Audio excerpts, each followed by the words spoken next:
प्रयागराज से जहां पर गंगा गोमती एक्सप्रेसवे पे एक बड़ा हादसा टल गया। ट्रेन का इंजन बोगी छोड़कर आगे बढ़ गया। प्रयागराज से लखनऊ जा रही थी ये ट्रेन।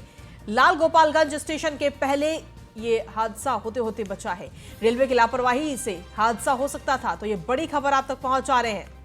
जो रेलवे का इंजन होता है वो पूरी बोगियां छोड़ करके सिर्फ इंजन आगे बढ़ गया। और ये न्यूज़ 1 इंडिया पर एक्सक्लूसिव तस्वीरें भी इस वक्त आप तक पहुंचा रहे हैं। अधिक जानकारी के साथ नीलेश जुड़ गए हैं फोन लाइन पर। नीलेश, क्या कुछ ताजा अपडेट है आपके पास? देखिए, बिल्कुल आपको बता दूं कि गंगा गोमती एक्सप्रेस जो है इलाहाबाद से लखनऊ के लिए रवाना हुई थी, लेकिन बीच रास्ते में ही जो है ट्रेन का जो बोगियां थी वो पीछे छूट गए और इंजन आगे निकल गया, जिसका वीडियो यात्रियों ने वायरल किया है। वीडियो वायरल होने के बाद जो रेलवे के अधिकारी हैं उनमें हड़कंप मचा हुआ है। हालांकि बड़ा हादसा होने से टल गया, क्योंकि कपलिंग टूटी थी, जिस वजह से बोगियों को जो इंजन था वो छोड़कर आगे चला गया था। करीब 200 मीटर बताया जा रहा है कि इंजन आगे गया था, जिसके बाद एक बड़ा हादसा टल गया है। हालांकि मौके पर तमाम रेलवे के आला अधिकारी पहुंचे हुए हैं और ट्रेन को दुरुस्त किया जा रहा है। दुरुस्त करने के बाद जल्द ही रवाना किया जाएगा। लेकिन इतना बड़ा हादसा हुआ, जो ट्रेन चलाने वाला पायलट था उसको जानकारी ही नहीं और वो 200 मीटर आगे तक इंजन लेकर चला गया। ऐसे में किसी भी यात्री को कोई जान माल का खतरा नहीं हुआ है। लेकिन देखना होगा कि इस पूरे घटना के पीछे क्या कोई टेक्निकल इशू था या फिर ड्राइवर की लापरवाही से ही ये घटना हुई है। अभी तक क्या कुछ निकलकर सामने आया है? जो जांच हो रही है, जब अधिकारी वहां पर पहुंचे हैं, तो आखिर किस वजह से ऐसा हुआ है? आखिर इंजन बोगियों को छोड़ करके कैसे आगे बढ़ा है, इसके पीछे वजह अभी तक क्या सामने आ रही है? नीलेश, देखिए, अभी तक जो जांच पड़ताल में सामने आया उसमें ये तस्वीरें साफ हुई हैं कि जो इंजन और बोगी को जोड़ने वाली कपलिंग थी उसको टूटने की वजह से ये हादसा हुआ है, जिसमें इंजन जो है बोगियों को छोड़कर 200 मीटर आगे चला गया था, जिस वजह से यात्रियों में डर का माहौल बन गया था। क्योंकि ट्रेन एक नियमित रफ्तार पर चल रही थी और अचानक से कपलिंग टूटती है और इंजन जो है आगे निकल जाता है और बोगियां पीछे छूट जाती हैं। कहीं ना कहीं पहली अभी जो जांच रिपोर्ट में अभी तक जो सामने आया उसमें ये कहा जा सकता है कि कपलिंग टूटने की वजह से ये हादसा हुआ है। लेकिन सबसे हैरानी वाली बात ये है कि जब भी किसी एक्सप्रेस ट्रेन को रवाना किया जाता है तो सबसे पहले कपलिंग चेक की जाती है। टेक्निकल जो टीम होती है वो कपलिंग चेक करती है कि कपलिंग ठीक है कि नहीं ठीक है, दुरुस्त हो तभी उसको रवाना किया जाता है। लेकिन उसके बावजूद अगर इतना बड़ा हादसा होने से बचा है तो कहीं ना कहीं इस पर विस्तृत जांच होगी और किन लोगों की लापरवाही से इतना बड़ा हादसा हुआ है ये देखना होगा। जी, चलिए, शुक्रिया नीलेश तमाम अपडेट्स और जानकारियां देने के लिए। इसी के साथ चलिए बुलेटिन में आगे बढ़ते हैं और अगली महत्वपूर्ण खबर की ओर रुख करते हैं। लखनऊ से, जहां पर सेतु निगम की 2 ठेकेदार कंपनियों पर 31 लाख रुपए का हर्जाना लगाया गया है। रिंग रोड पर खुर्रम नगर से सेक्टर 25 के बीच बन रहे फ्लाईओवर से प्रदूषण। सेतु निगम को नोटिस के बाद भी यहां हालात नहीं सुधरे हैं। अब यूपीपीसीबी ने फ्लाईओवर के निर्माण से जुड़े 2 ठेकेदार कंपनियों पर यह जुर्माना लगाया है। दोनों कंपनियों पर 31 लाख का पर्यावरणीय हर्जाना लगाने की कार्रवाई की जाएगी। औपचारिक आदेश के लिए अनुशंसा रिपोर्ट बोर्ड मुख्यालय को भेजी गई है। तो ये बड़ी खबर आप तक पहुंचा रहे हैं। जो हवा में प्रदूषण लगातार बढ़ रहा है और उसको लेकर ये बड़ी कार्रवाई इस वक्त की गई है। सेतु निगम की 2 ठेकेदार कंपनियों पर 31 लाख रुपए का ये जुर्माना लगाया गया है। दरअसल आपको बता दें कि रिंग रोड पर खुर्रम नगर से सेक्टर 25 के बीच ये फ्लाईओवर बन रहा था, जिससे कहीं ना कहीं प्रदूषण काफी ज्यादा बढ़ रहा है। ऐसे में सेतु निगम को नोटिस के बाद भी यहां हालात जब नहीं सुधरे तो यूपीपीसीबी ने फ्लाईओवर के निर्माण से जुड़े 2 ठेकेदार कंपनियों पर 31 लाख रुपए का जुर्माना लगाया। अधिक जानकारी के साथ संवाददाता अश्विनी द्विवेदी जुड़ गए। अश्विनी, क्या कुछ ताजा अपडेट है आपके पास? बिल्कुल बता दें आपको, लखनऊ की जो रिंग रोड है वहां पर खुर्रम नगर से सेक्टर 25 के बीच जो कुकरेल चौराहा है वहां पर एक फ्लाईओवर का निर्माण हो रहा है। फ्लाईओवर के निर्माण से वहां का प्रदूषण स्तर है वो बढ़ गया था, जिसके बाद जो है सेतु निगम को नोटिस दिया गया था, लेकिन उसके बावजूद भी कोई कार्रवाई नहीं है और हालात नहीं सुधरे। इसके बाद यूपीपीसीबी ने फ्लाईओवर के निर्माण में जो 2 जुड़ी कंपनी थी, ठेकेदार कंपनी, उन पर जो है 31 लाख रुपए का पर्यावरणीय हर्जाना लगाया है। इसी तौर पर अगर बात करें तो जहां पर ये फ्लाईओवर निर्माण हो रहा है वहाँ कुकरेल क्षेत्र है और वो वनीय क्षेत्र है। वहां पर जो है काफी वन क्षेत्र है, जिसके चलते उसके बावजूद भी वहाँ का जो ये AQI लेवल है वो काफी बढ़ गया है। हालांकि अगर बात करें तो वहाँ पर AQI लेवल 100 के आसपास हुआ है, लेकिन 200 के पार है, जिसके बाद कहीं ना कहीं यूपीपीसीबी ने ये कार्रवाई की। निश्चित तौर पर इसको लेकर के पहले भी नोटिस जारी किया गया था, पहले भी निर्देश दिए गए थे, लेकिन जब कोई कार्रवाई सेतु निगम के द्वारा जिम्मेदार ठेकेदारों कंपनी के द्वारा नहीं की गई, उसके बाद ये हर्जाना लगाया गया। जी चलिए, शुक्रिया अश्विनी तमाम अपडेट्स और जानकारियां देने के लिए। और चलिए बुलेटिन में आगे बढ़ते हैं। बात करेंगे अब बुलंदशहर की, जहां पर चावल से भरे हुए ट्रक के साथ गोदाम को सील किया गया है। पीआरओ उदयराज ने गोदाम का निरीक्षण कर गोदाम को सील किया है। वहीं आपको बता दें कि आपूर्ति निरीक्षक का कहना है कि चावल की जांच अभी की जा रही है। बुलंदशहर के अनूप शहर नगर का पूरा मामला बताया जा रहा है, जहां पर चावल के ट्रक के साथ में एक गोदाम को इस वक्त सील किया गया है और आपूर्ति निरीक्षक का कहना है कि चावल की जांच की जा रही है। बुलंदशहर के अनूप शहर नगर का पूरा मामला बताया जा रहा है। अधिक जानकारी के साथ अशोक कुमार जुड़ गए फोनलाइन पर। अशोक, अपडेट्स क्या है आपके पास? बिल्कुल, आपको बता दूं कीर्तिका, ये देर रात को बड़ी कार्रवाई हुई है। बुलंदशहर के अनूप शहर स्थित तहसील स्थित एक भारी मात्रा में सरकारी चावल बरामद किया है, जिसको लेकर मुखबिर की सूचना पर आपूर्ति निरीक्षक ने छापेमारी की है और गोदाम को सीज कर दिया गया है और जांच की जा रही है कि ये बड़ी मात्रा में चावल कहां से आ रहा है। और तमाम जिस वीडियो वायरल होने के बाद डीएम चंद्र प्रकाश की तरफ से तलब किए गए हैं अधिकारी के, लगातार इसी क्षेत्र से ही भारी मात्रा में ही चावल बरामद होता है। वहीं आपूर्ति निरीक्षक का कहना है कि जितने भी राशन डीलर हैं उनका स्टॉक चेक किया जा रहा है और स्टॉक जहां पर कम मिलता है उनके खिलाफ एफआईआर दर्ज कर दी जाएगी। हालांकि पूरे मामले को गोदाम को सीज कर दिया गया है और चावल को सीज कर एफसीआई गोदाम में रख दिया गया है। जो ट्रक में जो चावल मिला है और उसे एफसीआई गोदाम में रख दिया गया है और वैधानिक कार्रवाई की जा रही है जांच के उपरांत। जी चलिए, शुक्रिया तमाम जानकारी देने अशोक। और अगली महत्वपूर्ण खबर है लखीमपुर से, जहां पर तिकोनिया हिंसा मामले में सुनवाई हुई है। आशीष मिश्रा की डिस्चार्ज एप्लीकेशन पर आज सुनवाई होनी है। 14 आरोपियों के डिस्चार्ज प्रार्थना पत्र पर यह सुनवाई होगी। सुप्रीम कोर्ट के आदेश के बाद जिला सुनवाई होगी। अभियोजन पक्ष डिस्चार्ज एप्लीकेशन का विरोध करेंगे। एडीजे प्रथम कोर्ट में आज ये सुनवाई होनी है। सुप्रीम कोर्ट के आदेश के बाद जिला सुनवाई होगी। अभियोजन पक्ष डिस्चार्ज एप्लीकेशन का विरोध करेंगे। अपडेट्स नीलेश चौहान जुड़े हुए अपडेट्स के साथ में। नीलेश, अपडेट्स क्या है आपके पास?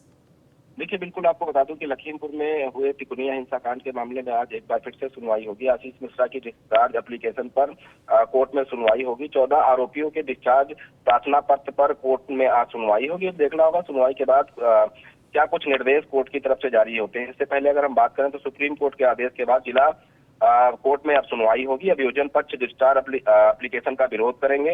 उसके साथ साथ अगर पूरे प्रकरण को देखा जाए तो एडीजे प्रथम कोर्ट में आज सुनवाई होगी। इससे पहले भी कई बार डिस्चार्ज एप्लीकेशन पर सुनवाई हो चुकी है, चाहे वो सुप्रीम कोर्ट में सुनवाई रही हो। सुप्रीम कोर्ट ने साफ तौर पे निर्देश जारी किए थे कि अब इस पूरे प्रकरण की सुनवाई जिला कोर्ट में होगी। अभियोजन पक्ष की अगर हम बात करें तो वो डिस्चार्ज एप्लीकेशन को निरस्त करने की मांग करेगा। वहीं दूसरी ओर आशीष मिश्रा के वकीलों की अगर हम बात करें तो वो डिस्चार्ज एप्लीकेशन जो है उस पर कोर्ट दोपहर में सुनवाई होगी तो क्या कुछ फैसला कोर्ट की तरफ से लिया जाता है। ठीक है, शुक्रिया नीलेश तमाम अपडेट्स देने के लिए।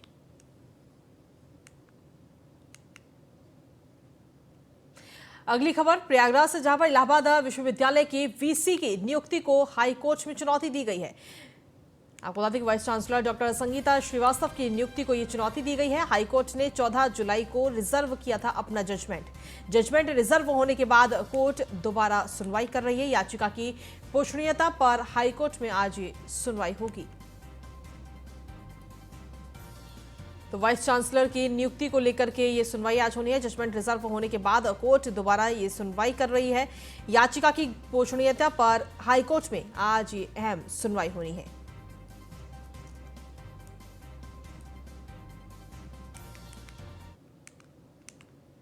और अगली महत्वपूर्ण खबर है लखनऊ से, जहां पर रिवर फ्रंट घोटाले से जुड़ी इस वक्त की बड़ी खबर। रिवर फ्रंट घोटाले में शिवपाल सिंह यादव की भूमिका की जांच अब की जाएगी। शिवपाल यादव की भूमिका की सीबीआई जांच कर सकती है। तत्कालीन सिंचाई मंत्री से पूछताछ के लिए अनुमति मांगी है। 2 तत्कालीन आला अफसरों की भूमिका की भी जांच होगी। सीबीआई ने 2 अधिकारियों को तलब किया है। रिवर फ्रंट घोटाले में सीबीआई ने पड़ताल अब अपनी शुरू कर दी है। सपा सरकार में 1437 करोड़ रुपए का ये पूरा घोटाला हुआ था, जिसकी जांच अब सीबीआई करी जाएगी और इसमें जांच की जाएगी कि क्या शिवपाल सिंह यादव की भी भूमिका थी इस पूरे घोटाले में। इसकी जांच की जाएगी। तो ये बड़ी खबर आप तक पहुंचाते हैं। उस दौरान 1437 करोड़ रुपए का ये पूरा घोटाला हुआ था सपा सरकार में। रिवरफ्रंट घोटाले में अब सीबीआई ने अपनी पड़ताल शुरू कर दी है। सपा सरकार में 1437 करोड़ रुपए का ये पूरा घोटाला हुआ था। तो रिवरफ्रंट घोटाले से जुड़ी इस वक्त की बड़ी खबर आप तक पहुंचा रहे हैं।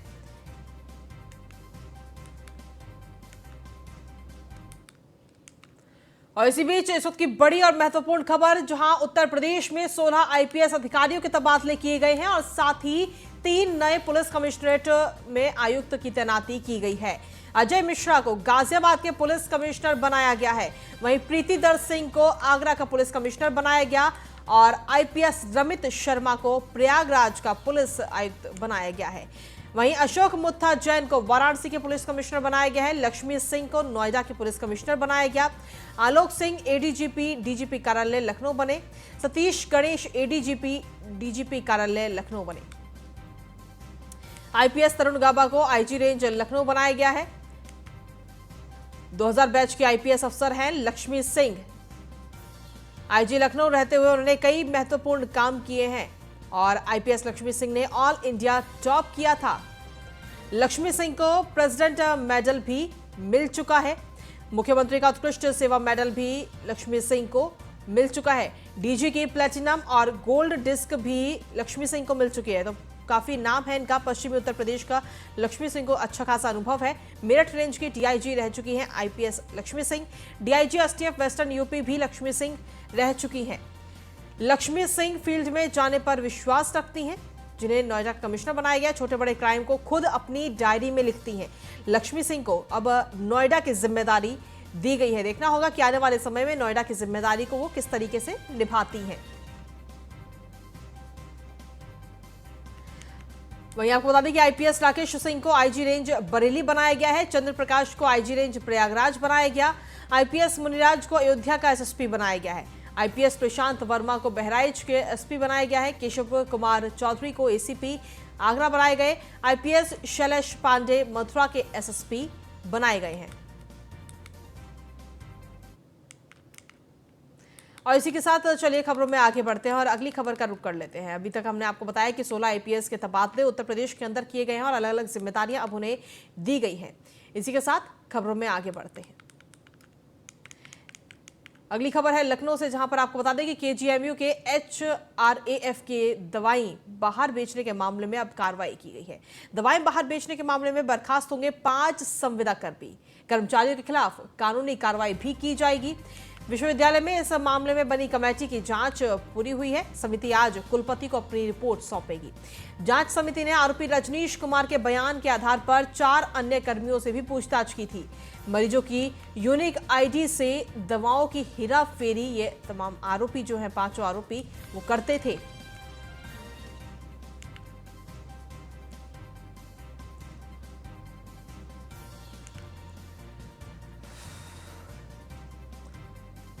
तो बड़ी खबर आप तक पहुंचा रहे। जांच समिति ने आरोपी रजनीश कुमार के बयान के आधार पर 4 अन्य कर्मियों से पूछताछ की। मरीजों की जो यूनिक आईडी होती है उससे दवाओं की हेराफेरी ये आरोपी करते थे। तो लखनऊ से बड़ी खबर आप तक पहुंचा रहे, जहां केजीएमयू के एचआरएएफ की दवाएं बाहर बेचने के मामले में ये बड़ी कार्रवाई की जाएगी। अब दवाएं बाहर बेचने के मामले में बर्खास्त होंगे 5 संविदा कर्मी और कर्मचारियों के खिलाफ कानूनी कार्रवाई भी इसके अलावा की जाएगी।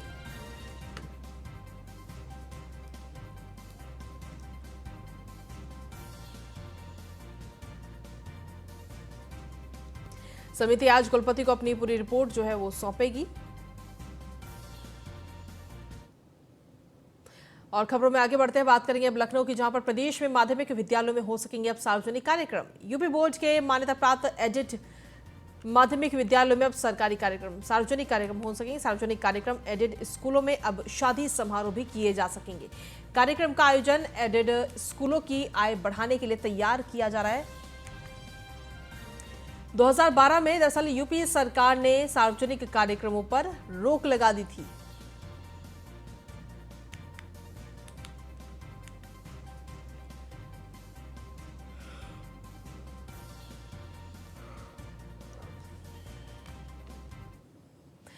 और अगली खबर भी लखनऊ से ही, जहां पर विधानसभा की सर्वदलीय बैठक 4 दिसंबर को होगी। सर्वदलीय बैठक 5 दिसंबर से विधानसभा का शीतकालीन सत्र शुरू हो रहा है और 4 दिसंबर को कार्य मंत्रणा समिति की ये बैठक होगी, जिसमें प्रमुख सचिव संसदीय कार्य विभाग ने ये पत्र लिखा है।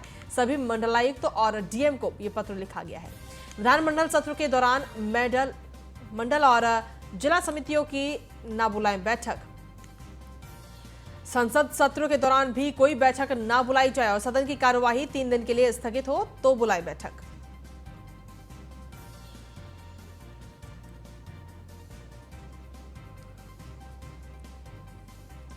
तो बड़ी खबर आप तक पहुंचा रहे सभी मंडलायुक्त को, डीएम को यह पत्र लिखा गया है। विधानमंडल सत्र के दौरान मंडल और जिला समितियों की बैठक ना बुलाई जाए। संसद सत्र के दौरान भी ये बैठक जो है उसे ना बुलाया जाए।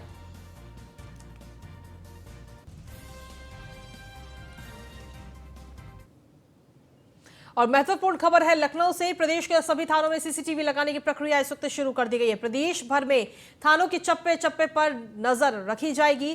थानेदार से लेकर जिले के कप्तान तक फुटेज इसके देख सकेंगे। सुप्रीम कोर्ट के आदेश पर कैमरे लगाने की यह प्रक्रिया शुरू की गई है। भ्रष्टाचार पर अंकुश लगाने के लिए सुप्रीम कोर्ट ने थानों में सीसीटीवी लगाने के निर्देश दिए थे और सभी थानों में 1 से 2 कैमरे लगाकर खानापूर्ति की गई। 1700 थानों को 3 श्रेणियों में बांटकर अब कैमरे लगाए जाएंगे। बड़े थानों में 16 कैमरे, छोटे थानों में 8 कैमरे लगेंगे और मध्यम श्रेणी के थानों में 12 कैमरे लगाने की ये योजना है। हालांकि इससे पहले सिर्फ 1-2 कैमरे सभी थानों में लगा करके इस आदेश की सिर्फ खानापूर्ति की गई, लेकिन अब ऐसा नहीं है। अब पूरे 1700 थानों को 3 श्रेणियों में बांटा गया है और 3 श्रेणियों में बांट करके जो बड़े थाने हैं उनमें 16 कैमरे लगाए जाएंगे, जो छोटे थाने हैं उनमें 8 कैमरे लगाए जाएंगे और जो मध्यम श्रेणी के थाने हैं उनमें 12 कैमरे लगाने की ये योजना है, जिसकी आज से शुरुआत की जा रही है। तो प्रदेश के सभी थानों में अब सीसीटीवी लगाने की ये प्रक्रिया शुरू की गई है। और वहीं आज से चारबाग से मिलेंगी कानपुर की बसें। केसरबाग से चलाया जाएगा चारबाग से हैदरगढ़ जाने वाली बसें। दोनों रूटों पर करीब 7000 यात्री रोजाना सफर करते हैं। चारबाग और केसरबाग में जाम से राहत दिलाने के लिए निर्देश दिए गए। रोडवेज की ओर से नई प्लानिंग के तहत ये निर्देश दिए गए हैं। इन बदलावों में करीब 10 किलोमीटर की दूरी जो है वो भी कम होगी।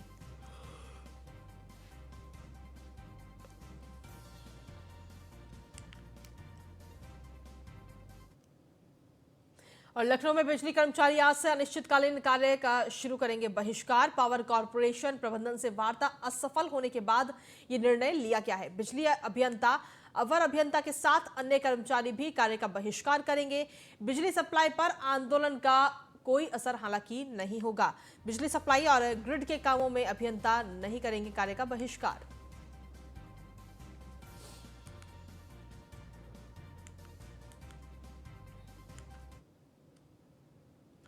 और अगली खबर की ओर रुख कर लेते हैं। शामली से शुगर मिल में 3 मेगावाट टरबाइन का जॉइंट फट गया है। इस हादसे में शुगर मिल का एक कर्मचारी भी झुलस गया है।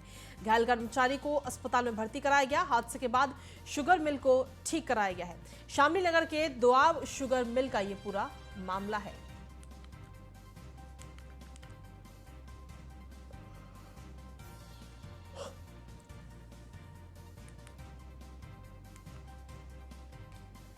तो शामली नगर के दोआब शुगर मिल में यह हादसा हुआ है, जहां जॉइंट फटने से एक कर्मचारी भी इसमें झुलस गया है। शुगर मिल में 3 मेगावाट टरबाइन का ये जॉइंट फटा।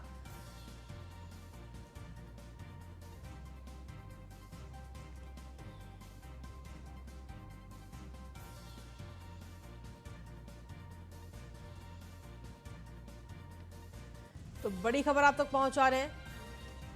हादसे के बाद शुगर मिल को फिलहाल बंद करा दिया गया है।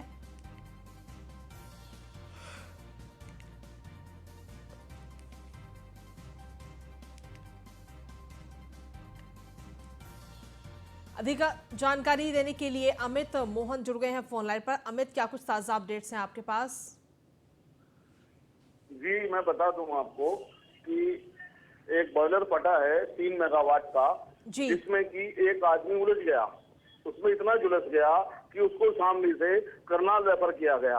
अभी तक उसकी मरने की पुष्टि नहीं हुई है। जी, अभी फिलहाल क्या कुछ जानकारी मिल रही है? क्योंकि जानकारी ये भी है कि शुगर मिल को फिलहाल के लिए अभी बंद कर दिया गया है। हाँ, ये अनाउंसमेंट गांव-गांव कराए जा रहे हैं, जिससे कि मिल में किसान गन्ना भी लेके न आए।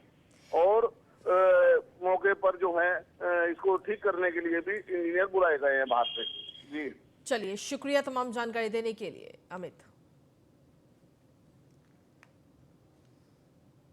और बुलेटिन में आगे बढ़ेंगे, बात करेंगे अब आगरा की, जहां पर ट्रक और डायल 112 की गाड़ी में टक्कर हुई है। डायल 112 और 112 PRV 0052 की गाड़ी क्षतिग्रस्त हुई है। टक्कर के दौरान डायल 112 गाड़ी पर तैनात एक पुलिसकर्मी भी घायल हुआ है। घायल पुलिसकर्मी को अस्पताल में भर्ती कराया गया। पुलिस ने ट्रक को कब्जे में ले लिया है। खिरागढ़ थाना क्षेत्र के पहाड़ी कला मार्ग की यह पूरी घटना बताई जा रही है।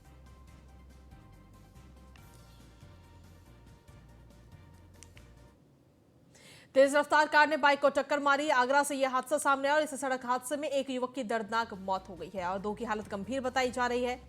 जगनेर मार्ग GP स्कूल के पास ये सड़क हादसा हुआ है।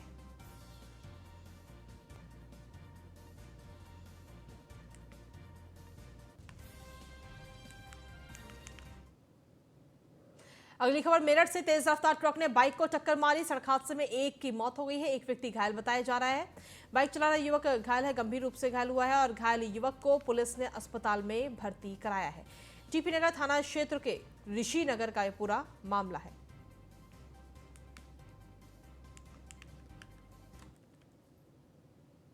और इस बुलेटिन में फिलहाल इतना ही। आप बने रहिए न्यूज़ 1 इंडिया के साथ।